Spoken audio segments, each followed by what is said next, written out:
Intermittent fasting is having a bit of a moment right now, but while you may have heard the term, do you actually know what it is or how it works? Today we're going to answer for you some of those questions and bust a few myths along the way.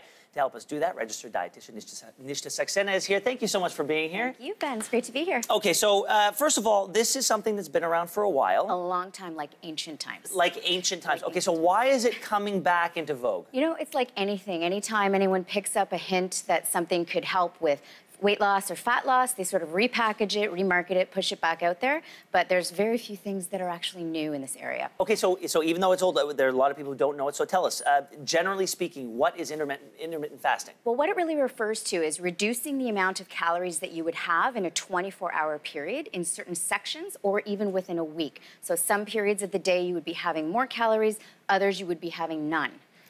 So simple as that? It's as simple as that, yes. Okay, so, and the logic behind that is? The logic is really to reduce the amount of hours in a 24-hour period that you're actually consuming food, or you could look at that in a weekly schedule, so to reduce the number of total calories that you would eat within a week as well. Okay, so let's, so that's sort of the theory behind why it would work? Yeah. Let's bust some myths. Okay. Okay, so intermittent fasting works better than anything for weight loss. Myth or fact? Myth. Myth. It's like anything, you know, we want to find the pattern and the style of plan that would work for you. Yes, for some people it works and they find it works within their lifestyle, but there's not one single plan like this that would work for everybody. Intermittent fasting leads to binge eating. Well, this is really interesting. So I would say not really. So there's no evidence, that people would be concerned. Well, if you're only eating 400 calories on one day, and then the next day you'd think, oh my gosh, I'm so hungry, I want to have this many calories, it would lead to a binge. It's not really true, but we do find with certain people, these kinds of patterns of like real restriction and then having a larger amount of calories could be triggering, especially if they have some mental health issues, eating disorders as a history.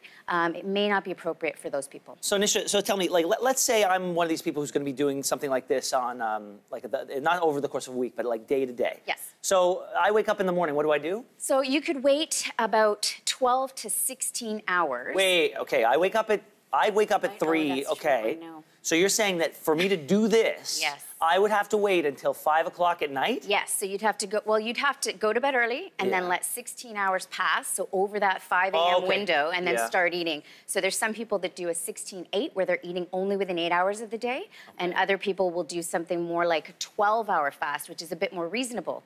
I get hangry a lot. I do too. I would be mean to everybody, or meaner than I already am.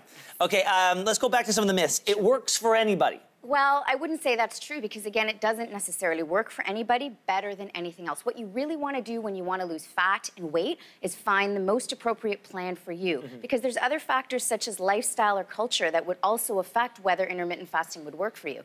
You also mentioned calories, though, as what people are focused on this. So do they care about the type of calories or where the food's coming from? That is an excellent point. So if you're only eating twice a day, we would really hope that you're not eating, frozen pizza and French fries for the 2 meals that you have. So oftentimes what happens is if people are pursuing this plan, they're eating better quality food during those 2 or 3 eating times in 24 hours, which is helpful regardless of whether you're fasting or not. Well, that's what I was going to say. You could justify, I mean, if your plan is going to go on intermittent fasting and when you do eat, you're eating really fresh food, that food is good. So you don't necessarily need the intermittent fasting if you're going to be putting that sort of fuel inside your body. Exactly, and a lot of these plans are really based around not eating too much at the end of the day, which is really not beneficial for very many people in the world, and also balancing out what you're eating, making sure you're getting enough fiber, calories, vitamins, minerals, healthy food. That's actually much more important than following any plan really dogmatically. Okay, what about is it a myth that it helps regulate blood sugar? Well, this is interesting. Animal studies are actually showing that it could be beneficial for helping with regulation of blood sugar. We do want to get some human trials